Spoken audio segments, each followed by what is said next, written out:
Art is not always about pretty things. It is about who we are, what happened to us, and how our lives are affected. Taliwa sa imahe na itinuturong kumaladkad kay Kian Lloyd de los Santos bago siya binaril sa isang... My name is Harvey Nichol, and I am a first-generation immigrant artist from Tondo, Manila, Philippines, and I'm currently based here in Calgary.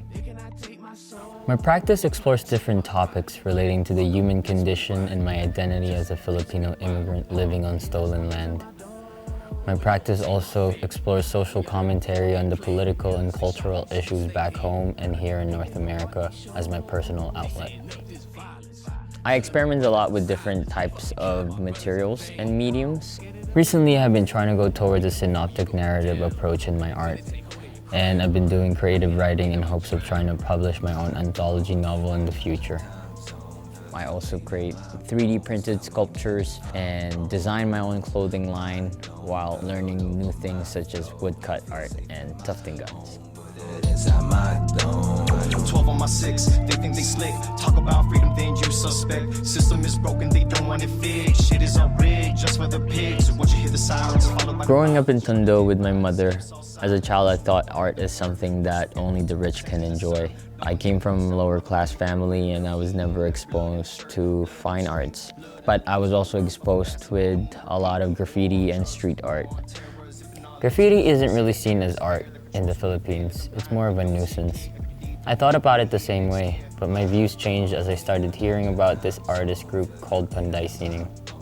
Panday Sining is this infamous visual art crew / social activist in Manila that is currently being repressed because of the things that they talk about in their art.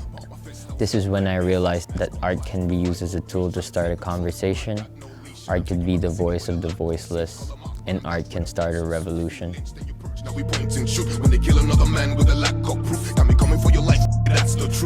My story is a story that a lot of people who struggle with poverty and mental health issues can resonate with. I would say that I'm lucky enough to be able to conquer some of those struggles and turn some wounds into wisdom.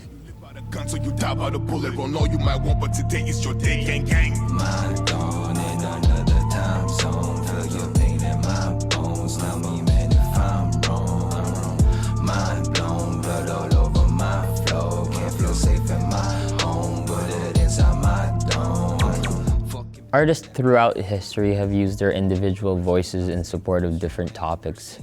Some create art for the sake of art or for the pursuit of aesthetic, while some have used it to amplify and to tell stories about things that they care about. I believe that as an artist, I have a responsibility not only to my people and to tell our stories, but I also have responsibilities to my siblings to fight for their future.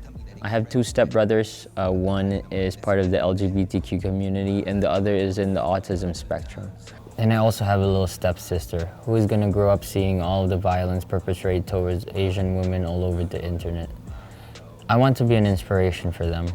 And I want them to know that, you know, their big brother is out there fighting for them and fighting for their future and fighting for their rights and for their voice to be heard.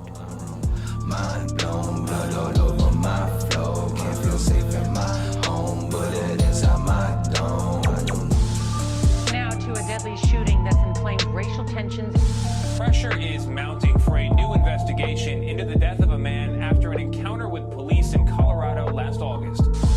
Now to newly released video in the deadly police shooting of Breonna Taylor, an EMT who was killed in March inside her own home. For the first time, we are seeing the chaotic moments after she was shot.